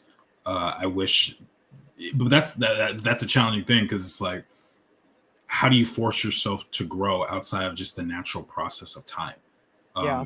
and putting in work? So yeah, but outside of that, to be honest with you, I don't have regrets on how I've made it. The resources I have are pretty much YouTube. Like I learned how to write content through YouTube, or not content, but like shadow boxes through YouTube videos. I think I read maybe 1 or 2 books, and then I just analyzed stories and movies. And I think that's one thing that's just a personality trait of mine. I overanalyze everything. It's actually kind of exhausting. And people are like, "Geez, dude, like, why do you have to ask this question on every single thing?" I'm like, I'm just a curious person, I guess. Yeah. So, so yeah. And the other thing too is just like art, how there's no one specific path. When you're creating a story, it's the same thing. And I think that your interests are automatically going to show through because it's yours. Your passions, the things that drive you, they're automatically going to show in its own way. So I wouldn't even worry too much about how to replicate a formula as much as I would worry about creating your own. I think choosing your platform is extremely important. Now that all this stuff is going down with Meta and X, and it's such a mess. I'm so grateful that our home base has been YouTube. I suspect because of TikTok that there's going to be a big migration. I mean, I think there already is a migration happening, people going from TikTok to YouTube. I feel like out of all the platforms, people are the least mad at YouTube. At least that's what it seems like. And people are very mad about Meta and all these other companies. I think YouTube transcends generations more than the other social media platforms. It does, yeah, for sure. Because like Facebook, it has more things on it. You can do a lot more on Facebook than Instagram, but it doesn't reach, millennials and Gen Z or Gen Alpha. It's primarily for people who are, 1990 and over, with the exception of a few. And then with like Instagram, it's primarily for people who are on the younger side. YouTube is one of those platforms where everyone can benefit from. Like you have videos like this one where it's, a chill artist Q&A hangout, or you can learn how to ride a bike. You can learn how to set a timer on your microwave. You could learn how to, I learned how to take the car battery out of my BMW. You did? Yeah. I had an issue with my car. I don't know if I told you this. This is a couple years ago. No, you didn't. So I had an issue with the trunk latch and it wouldn't close. It wouldn't lock. So basically the car was perpetually unlocked. Oh. And it kept the lights on in the car. And that basically meant the battery was running. And so I took it to a mechanic to try and get it fixed. And they said, well, the only way to really resolve this until you get a new part so you can shut the trunk is you have to take the battery out. And so I would have to go in the trunk. Every time I got in and out of my car, I would have to go lift up the trunk, open up the hatch, take the spare tire out, which was very heavy. And then I would have to go get pliers and I would have to manually undo the battery of the car. What? Yeah. And then when I wanted to get back in the car, I would have to repeat that process again until I plug it in. And I couldn't leave anything in there because technically you could break into my car at any moment, but it just wasn't obvious. So I don't have that car anymore. Now I have something else. But but yeah, it was hectic. But I learned how to do that from watching YouTube. Yeah.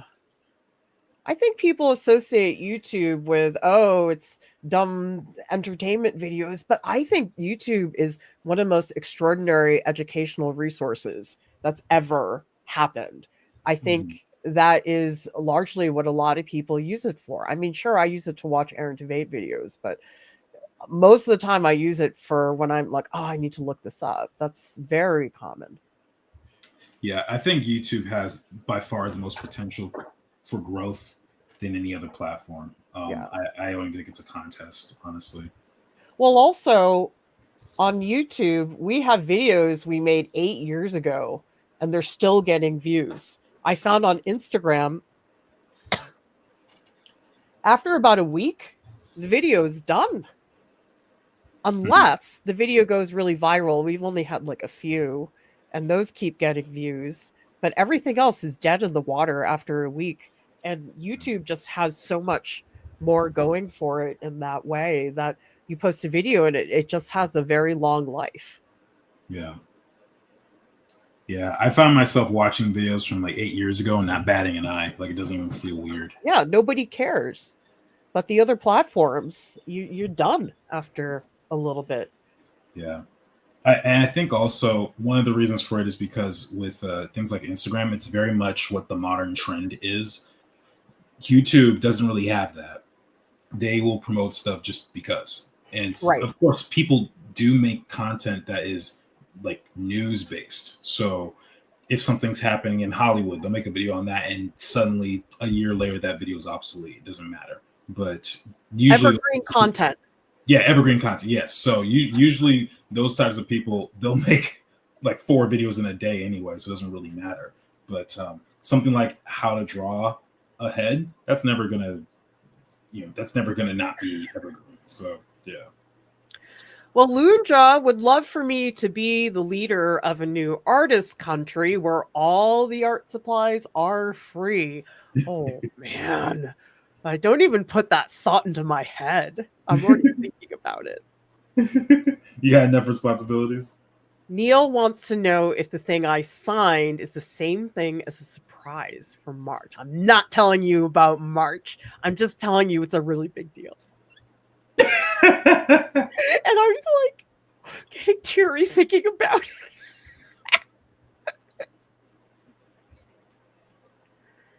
Well, the thing about getting married to Hugh Jackman is I have to get past Sutton Foster, who he's dating now.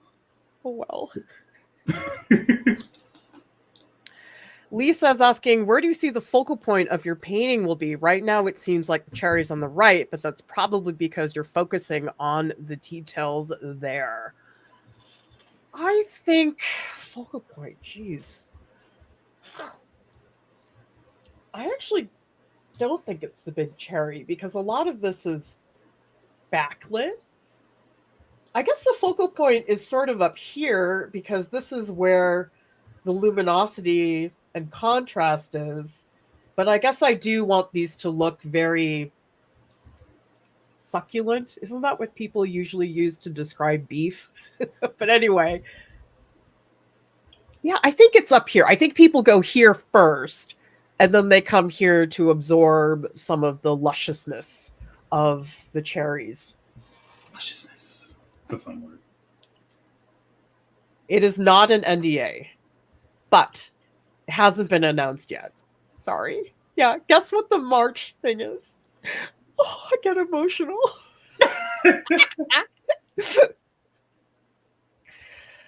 I'm starting to build an empire. I think an empire is where I get paid really well to do something that I love doing. Because have you noticed there's definitely, Jordan, a link between how fun something is versus how well you get paid? Unfortunately, yeah. Usually, people get paid the most for doing things they don't want to do. Yeah. Like actually, I saw this one video, and it was about, I don't remember where it is, but there's some guy who gets paid like $150,000 to change a single light bulb. But the thing is, that light bulb is super high up. It's like 4 times the size of like Empire State Building or something. What? It's insane. But he has to change this bulb on there or do something. I don't know if it's for planes or some sort of energy company or what, but it's like this ridiculous height and it's terrifying. Like I actually feel vertigo just watching it on the GoPro. And there's no, like if he falls, He's done. Let's just put it that Oh way. my God. So he gets paid a lot of money to make that hike up just once a year. I would not volunteer for that job. I just would not. So I understand that there is definitely that connection for sure. I think there is something that is just so super niche that people can do really well with. For example, I think Deep posted something. There's this one woman, I can't remember her name, in New York City, and her entire job is making contacts for actors in the industry. That's all she does. But I think she has a degree in ophthalmology. I mean, what are the chances that you have that degree and you work on movie sets? Like, how do you arrive at a career like that? So specific. What did you say the career was? Ophthalmology? Ophthalmology. So What is she it? studied, I don't know exactly what ophthalmologists do, but it has to do with the eyes. So she Oh, knows about the science of eyes, but she's making contact lenses for movies. gotcha. That's pretty cool. It is cool. Like the way people just invent careers for themselves, I think is truly extraordinary. There's this guy on YouTube who makes up a college major, and he's always talking about like if you're gonna go to college, you should learn something valuable. And he said, don't learn left-handed like backwards polka dancing or something. He just like makes it up. It's hilarious. Or like underwater basket weaving or something. Yeah, that's I suspect does not have a huge audience. Probably not. But with YouTube, who knows? Maybe you can make one. I mean, you know what's fascinating to me now? Like, Let's Play stuff has been around for a while. People who play video games and stream it. But I find it really fascinating when I see people who are commenting on the person playing the game. Like, that's a whole thing now, too. Like, you're watching a live stream of the person commenting on the live stream. It's kind of funny. Oh, well, see, somebody in our audience always knows. Shorty Angel says ophthalmology is a bit more in-depth eye specialist. I go to a retina specialist ophthalmologist for my retina issues. Oh. I learned something today. Thank you all.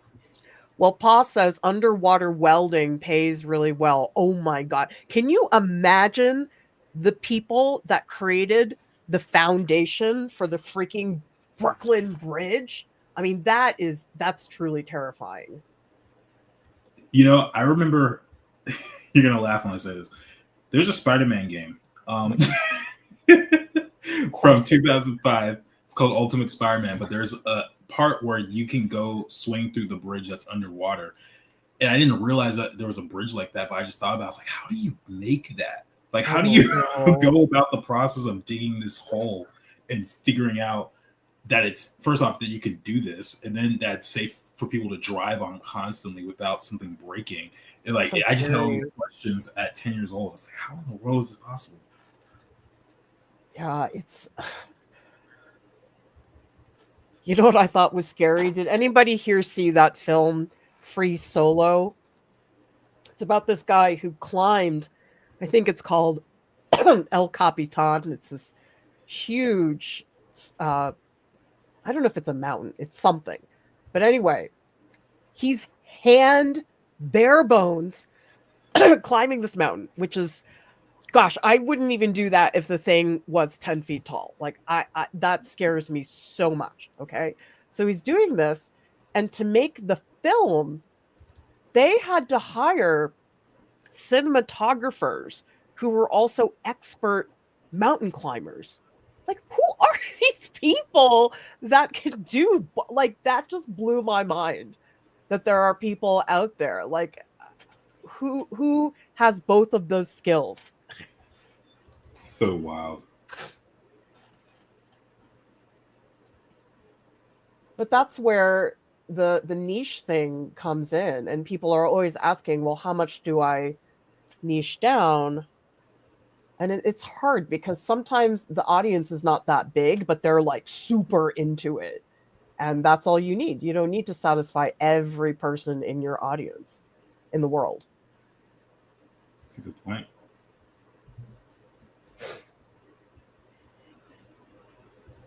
Yes. RM Deborah says high-risk professionals are usually well paid. Although I heard that roofing is one of the most dangerous professions out there, and I think they are not always paid very well. By the way, let's see what people are putting into the Discord.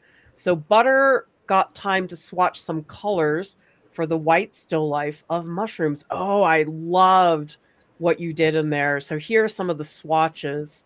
I think this is pan pastel Butter, but I could swatch things all day. So thank you for posting that. And we also have, oh, this is the earlier update, but I love that you guys are all chatting in here. This is just so fun.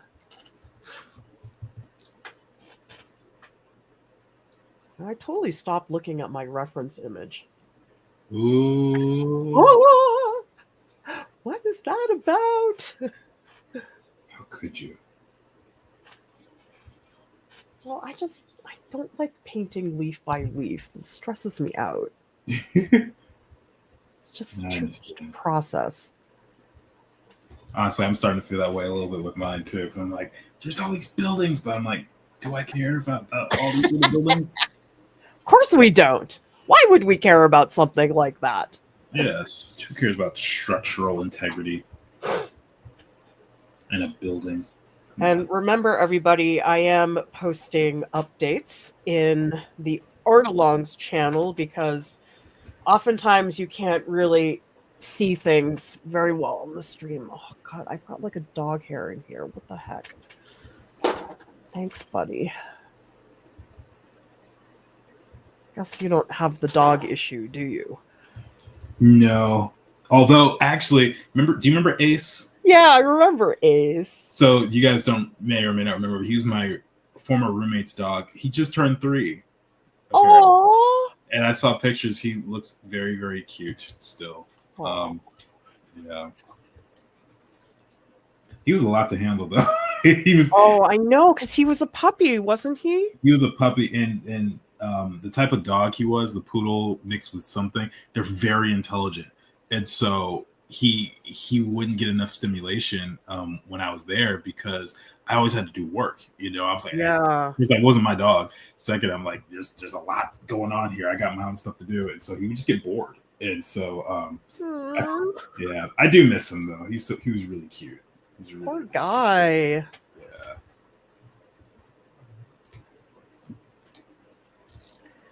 Yeah, Buddy is a very good indoor dog. He's sweet and awesome, but he's not easy to walk because he's a little bit reactive. My spouse has figured out how to walk him, but he's so big that nobody else in my family is strong enough to handle him, like if he starts reacting. I mean, we did get a dog trainer, and it's helped so much because he used to have a total fit. And now he does a lot of talking. So when he sees a dog, instead of going crazy, he goes, ooh. He makes this like talking noise. And that's the only time he ever does that. That's funny.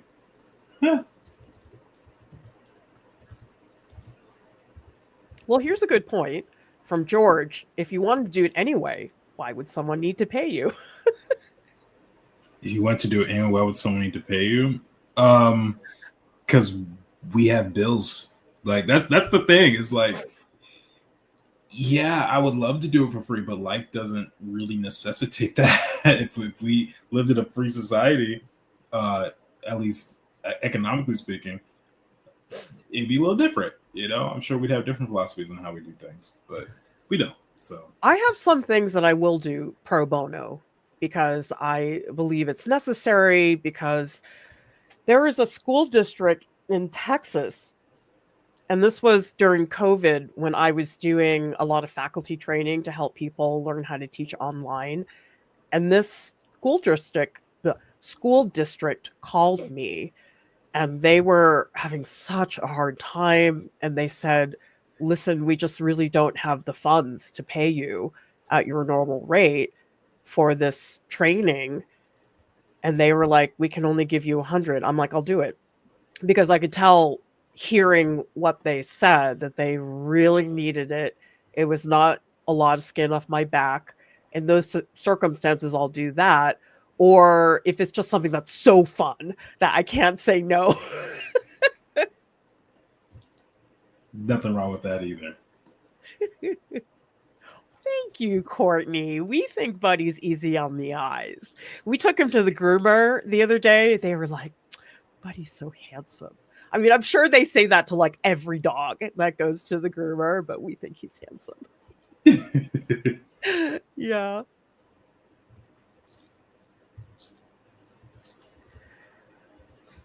A reminder to everybody, we do have a couple spots left in the Flowers and Plants workshop. That is this Saturday. And we also have other workshops coming up, like Pets and Animals, Cloud Landscapes. Jordan is teaching creature design, and I'm also doing experimental printmaking. Everybody, thank you so much for watching. We'll see you next time. Bye.